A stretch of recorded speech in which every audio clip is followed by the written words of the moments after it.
धर्मांतरण। अब कांग्रेस का चरित्र दुनिया के सामने नहीं, पूरे इंसानियत के सामने नजर आ गया है। ए हिंदू समाज के लोगों, ए सनातनियों, अब जग जाओ। कांग्रेस ने 70 वर्ष जो किया था, अब उसी राह पर राहुल गांधी चल रहे हैं और ज़बरदस्ती हमारे हिंदू बेटियों का जो काम किया जा रहा है, जो धर्मांतर किया जा रहा है, जो केरल स्टू है, जो केरल स्टोरी है, सच्ची घटना पर आधारित है, उन बच्चियों को बचाओ, अपने परिवारों को, अपनी बेटियों को समझाओ कि दोस्ती अपने समुदाय में करें, दोस्ती अपने बेटियों के साथ, बहनों के साथ करें, कोई भी दूसरे समुदाय के साथ दोस्ती ना करें। मैं तो कांग्रेस का विरोध करता हूं। कांग्रेस हिंदू मुस्लिम सिख ईसाई की राजनीति करें, एक समुदाय की राजनीति ना करें। और हिंदुस्तान का मुसलमान, जो हिंदुस्तान का मुसलमान है, वो नहीं चाहता कि हमारे युवक हिंदू बेटियों के साथ दोस्ती करें, उनसे शादी करें और करें। अभी दिल्ली में एक साक्षी बेटी का, मेरी हिंदुस्तान की बेटी का, मेरी बहन का हुआ है, तो कहाँ है वो मौलाना, कहाँ है ओबीसी जी, और कहाँ है वो और पार्टी के जो नेता जो टीवी पर आकर गला फाड़ते हैं। किसी का एक बार विरोध दर्ज कराया? हमें अब मुगल को नहीं पढ़ना। मैं हिंदुस्तान का मुसलमान, मैं बड़े दावे से और बड़े जिम्मेदारी से कहना चाहता हूँ, मुझे अपने देश के उन महान योद्धाओं का इतिहास पढ़ना है, चाहे अशोक हो, चाहे मौर्य हो, चाहे अपने पृथ्वीराज चौहान हो, चाहे और राजा महाराजा हो। हमने खिलजी नहीं पढ़ना, हमने बाबर नहीं पढ़ना, हमने औरंगजेब नहीं पढ़ना, हमने हुमायूं नहीं पढ़ना। हमने दो अत्याचारी हैं जिन्होंने अत्याचार किया हमारे हिंदू समाज के ऊपर, जिन्होंने अत्याचार किया मंदिरों के ऊपर, और जिन्होंने सिख समुदाय के 4 साहिबजादे को निहत्था चिनवा दिया था दीवार के अंदर। उनका इतिहास नहीं पढ़ना, हमें पढ़ना है बाबा साहब का इतिहास। हमें मुगल शासक का इतिहास नहीं पढ़ना, और मुगल शासक के जो चिन्ह हैं वो मिटाए जाएं, ऐसी मेरी मांग है। नफरत के बाजार में मोहब्बत की दुकान खोलने निकली कांग्रेस पार्टी, लेकिन कर्नाटक में सरकार बने अभी 1 महीने का समय हो रहा है, और इसी बीच जो खबरें वहां से आ रही हैं, जो फैसले लिए जा रहे हैं, उस पर कहीं ना कहीं सवाल उठ रहे हैं। नमस्कार, आपका स्वागत है हमारे चैनल पर। मैं हूं आपके साथ अर्जुन खजूरिया। दरअसल अगर बात की जाए तो कर्नाटक सरकार ने फैसला लिया है कि जो एंटी कन्वर्जन लॉ है, यानी कि यहाँ पर धर्मांतरण रोकथाम जो नियम जो लाया गया था भारतीय जनता पार्टी सरकार की तरफ से, उसको वापस करने का फैसला कैबिनेट बैठक में ले लिया गया है। और इसी मुद्दे पर बातचीत करने के लिए हमारे साथ पसमंदा मुस्लिम समाज के राष्ट्रीय अध्यक्ष एहसान खान है। एहसान जी, स्वागत है आपका। एहसान जी, कैसे देखते हैं इस चीज़ को? एंटी कन्वर्जन लॉ बीजेपी लाई थी कि जो यहाँ पर ज़ोर ज़बरदस्ती करके धर्मांतरण करवाया जाता था वो रोका जाए, शोषण ना हो यहाँ पर लोगों के साथ, और यहाँ पर 1 महीना हो रहा है और इसको वापस लेने का फैसला, निरस्त करने का फैसला ले लिया गया है सिद्धारमैया सरकार की तरफ से। बहुत बहुत धन्यवाद। अभी आपने पहले शुरू में कहा था कि नफरत के बाजार में मोहब्बत की दुकान खोलने निकले हैं राहुल जी। ये कितना बड़ा झूठ है। नफरत तो उस समय थी सन 47 में, जब हिंदू मुस्लिम का नरसंहार हुआ था। इन्हीं के दादा परदादा थे ना, नेहरू जी, को बाहर से तो नहीं आए थे। और 1990 में जो हिंदू पंडितों का कश्मीर में नरसंहार हुआ, बेटियों को दिया गया, जवान बच्चों को उठा लिया गया, वृद्धों को दिया गया, वो नफरत का बाजार था। सन 1980 में मेरे सिख समुदाय, जो कि देश में ही नहीं पूरे विदेश में सेवा भाव से काम करते हैं, एकता मोहब्बत का पैगाम देते हैं, सन 1990 में कितना बड़ा नरसंहार हुआ सिख समुदाय का। वो नफ़रत की दुकान थी, वो नफ़रत का माहौल था। अब तो नफ़रत की दुकान बंद हो चुकी है, मोहब्बत की दुकान चल पड़ी है।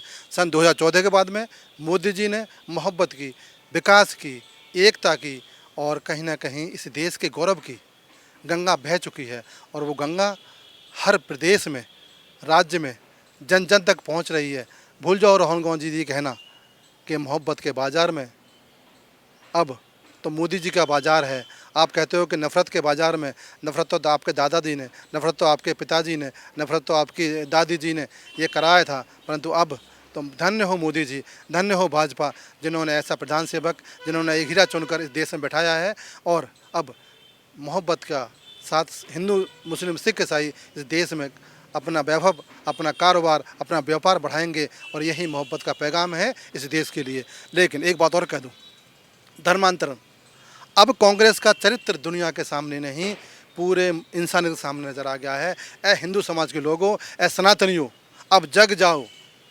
कांग्रेस ने 70 वर्ष जो किया था, अब उसी राह पर राहुल गांधी चल रहे हैं और ज़बरदस्ती हमारे हिंदू बेटियों का जो किया जा रहा है, जो धर्मांतर किया जा रहा है, जो केरल स्टोरी है, सच्ची घटना पर आधारित है, उन बच्चियों को बचाओ, अपने परिवारों को, अपनी बेटियों को समझाओ कि दोस्ती अपने समुदाय में करें, दोस्ती अपने बेटियों के साथ, बहनों के साथ करें, कोई भी दूसरे समुदाय के साथ दोस्ती ना करे। और मैं एक बात और कहना चाहता हूँ, कब देश बदल गया है और हिंदू समाज की संभल गया है और समझ गया है, अब उसकी बच्ची भी समझ जाएंगी। कुछ घटनाएं ऐसी हैं जो कि जिहादी मानसिकता के लोग और जो जिनका एजेंडा है इस हिंदू मुस्लिम को तोड़ने का, जो जिसका एजेंडा है इस देश को बदनाम करने का, जिनका एजेंडा है इस महाभारती का अपमान करने का, जो जिनका एजेंडा है वंदे मातरम का अपमान करने का, जिनका एजेंडा है हमारे संसद का अपमान करने का, जिनका एजेंडा है जो लोग तांत्रिक पर्व का मंदिर बना है उसको बदनाम करने का, तो ये वो ताकतें हैं और वो ताकत नष्ट हो जाएंगी। 2024 में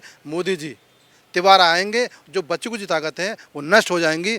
और मैं तो कांग्रेस का विरोध करता हूँ। कांग्रेस हिंदू मुस्लिम सिख ईसाई की राजनीति करें, एक समुदाय की राजनीति ना करें। और हिंदुस्तान का मुसलमान, जो हिंदुस्तान का मुसलमान है, वो नहीं चाहता कि हमारे युवक हिंदू बेटियों के साथ दोस्ती करें, उनसे शादी करें और करें। अभी दिल्ली में एक साक्षी बेटी का, मेरी हिंदुस्तान की बेटी का, मेरी बहन का हुआ है, तो कहाँ है वो मौलाना, कहाँ है ओबीसी जी, और कहाँ है वो और पार्टी के जो नेता जो टीवी पर आकर गला फाड़ते हैं। किसी का एक बार विरोध दर्ज कराया। अब देश बदल गया है और हिंदू समाज का युवा भी समझ गया है। ए तिलकधारियों, तिलक लगा के निकलो और इस देश में अपनी दिशा और दिशा चुनो, क्योंकि अब वो देश बदल गया है। अब हिंदू मुस्लिम सिख ईसाई एक साथ रहेंगे, नफरत की राजनीति नहीं। एक ही घाटी में, एक ही दरबार में, एक ही घर में रहकर हम काम करेंगे। इसके साथ अगर बात की जाए तो यहाँ पर जो ये धर्मांतरण का जो लॉ था, एंटी कन्वर्जन लॉ, उसको तो वापस लिया जा रहा है। साथ ही साथ केशवराव बलीराम हेडगेवार, जिन्होंने आरएसएस की स्थापना की 1925 में, उनका भी पाठ्यक्रम शामिल किया गया था। उनके पाठ्यक्रम को भी जो है हटाने का फैसला ले लिया और कांग्रेस ने कहा है कि अब जो पहले जो चीज़ें पढ़ाई जाती थी वही चीज़ें पढ़ाई जाएंगी। जो बीजेपी ने अपने शासनकाल में यहाँ पर सिलेबस इंक्लूड कराया था, उन सबको हम हटा रहे हैं। जी, हमें अब मुग़ल को नहीं पढ़ना। मैं हिंदुस्तान का मुसलमान, मैं बड़े दावे से और बड़े ज़िम्मेदारी से कहना चाहता हूँ, मुझे अपने देश के उन महान योद्धाओं का इतिहास पढ़ना है, चाहे अशोक हो, चाहे मौर्य हो, चाहे अपने पृथ्वीराज चौहान हो, चाहे और राजा महाराजा हो, चाहे वो राजस्थान के महाराजा हों, चाहे वो मध्य प्रदेश के महाराजा हों, चाहे वो अपने गुजरात के महाराजा हों, जितने भी हमारे देश में राजे महाराजे थे, हमने उनका इतिहास पढ़ना है। हमने मुग़ल का इतिहास नहीं पढ़ना, हमने खिलजी नहीं पढ़ना, हमने बाबर नहीं पढ़ना, हमने औरंगजेब नहीं पढ़ना, हमने हुमायूं नहीं पढ़ना। हमने दो अत्याचारी हैं जिन्होंने अत्याचार किया हमारे हिंदू समाज के ऊपर, जिन्होंने अत्याचार किया मंदिरों के ऊपर, और जिन्होंने सिख समुदाय के 4 साहिबजादे को निहत्था चिनवा दिया था दीवार के अंदर। उनका इतिहास नहीं पढ़ना, हमें पढ़ना है बाबा साहब का इतिहास, हमें पढ़ना है गुरु गोविंद सिंह का इतिहास, हमें पढ़ना है हिंदुस्तान की माटी में जमना हुआ इतिहास। हमें गंगा पढ़नी है, हमें जबरना पढ़नी है,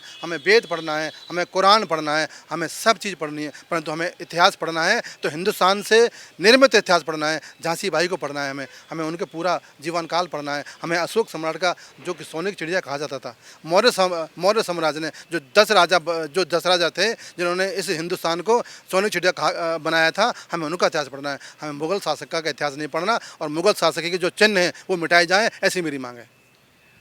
वहीं बीजेपी का रिएक्शन अब इस पर सामने आ रहा है। जो ये फैसला लिया गया, बीजेपी के नेताओं का कहना है कि ये केवल जानबूझ करके जो तुष्टीकरण की राजनीति है वो कर रही है कांग्रेस। एक यहाँ पर अल्पसंख्यक को जो है खुश करने के लिए जानबूझ के कर रही है। और साथ ही साथ ये भी कहा गया कि कुछ दिन पहले जो चर्चाओं में आया, जो पशुपालन मंत्री ने कहा था कि वहाँ पर जो मवेशियों के लिए कानून बनाया गया था कि आप मवेशियों के साथ जो है यहाँ पर उनकी हत्या नहीं कर सकते, काट नहीं सकते, तो उसको भी जो है कहा जा रहा है कि ये कांग्रेस सरकार वापस ले सकती है। क्योंकि खुद पशुपालन मंत्री जो उनके हैं, उन्होंने कुछ दिन पहले कहा था कि अगर भैंस को काटा जा सकता है, बैल को काटा जा सकता है, तो गाय को क्यों नहीं काटा जा सकता। उसके बाद लगातार विरोध प्रदर्शन भी वहाँ पर हुआ कि ये कैसी स्टेटमेंट दे रहे हैं। और खुद के लिए उन्होंने कहा था मेरे घर पर भी जो गाय थी, मेरे को 25 लोग लाने पड़े जब गाय की मृत्यु हुई, अंतिम संस्कार के लिए इतना मुझे जो है यहाँ पर संकट उठाने पड़े। अपने घर के, मतलब हम तो परिवार के सदस्य में देखते हैं, अगर कोई किसी को पाल भी रहे हैं तो उनके लिए भी उन्होंने ये कहा था।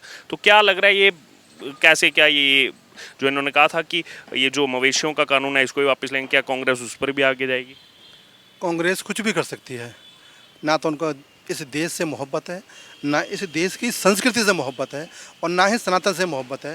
वो किस धर्म को मानते हैं, वो किस पद्धति को मानते हैं, वो किस चीज़ को मानते हैं, हमें आज तक नहीं समझ पाए। धन्य हो भाजपा, धन्य हो मोदी जी, जो अब व्यापक रूप से कुछ बदलाव कर रहे हैं। और मैं तो कहता हूँ, हाँ, उन जानवरों की रक्षा की जाए, जितने भी जानवर हैं उनकी रक्षा की जाए और कानून बनाया जाए, निर्मम और बेजुबान जानवर की निर्मम हत्या न की जाए। हम जब तक अपने इसी को रोका था बीजेपी सरकार ने, इसी के लिए कानून लाए थे। अब इनका कहना है हम वो कानून भी वापस कर देंगे, गाय को भी हम क्यों नहीं काट सकते। बहुत बड़ा विरोध इसका हुआ कि हमारी गाय माता को ऐसे कैसे बोल सकते। जो इंसानों को कटवा सकते हैं कांग्रेसी, तो गाय तो बहुत छोटी चीज़ है। जिन्होंने मैंने कहा ना, 47 में कितने काटे गए हिंदू मुस्लिम, 1990 में कितने काटे गए हिंदू, 1980 में कितने काटे गए। तो ये तो इनका इतिहास है। ये जब इंसान को नहीं पकड़ सकते तो जानवर तो बहुत छोटी चीज़ है। कांग्रेसियों, बदल जाओ, तो देश आपको बदलने लगा हुआ है। और एक रात जीत गए हैं तो अब ये मत समझो हम हर रात जीतेंगे। अब आपका चरित्र देश के सामने आ गया है हिंदुओं जग जाओ। ऐसी विचारधारा को इस देश से ख़त्म कर दो, जो देश से गद्दारी करते हैं, जो हमारे कानून को नहीं मानते, जो संस्कृति को बदनाम करते हैं, जो हमारी सभ्यता को बदनाम करते हैं, और जो हमारे लोकतंत्र के मंदिर का अपमान करते हैं, उनको उखाड़ कर फेंक दो। ये देश बदल दो, नहीं तो अगर नहीं बदला गया तो ये जिहादी मानसिकता के लोग, लेफ्ट राइट के विंग के लोग हमें तंग करेंगे, हमारे आने वाली पीढ़ी को तंग करेंगे। तो ये आपने सुना हमारे साथ पसमानदा मुस्लिम समाज के राष्ट्रीय अध्यक्ष एहसान अब्बासी खान को। इन्होंने अपना विषय रखा जो यहाँ पर कर्नाटक सरकार की तरफ से अभी आनन फानन में फैसला लिया गया।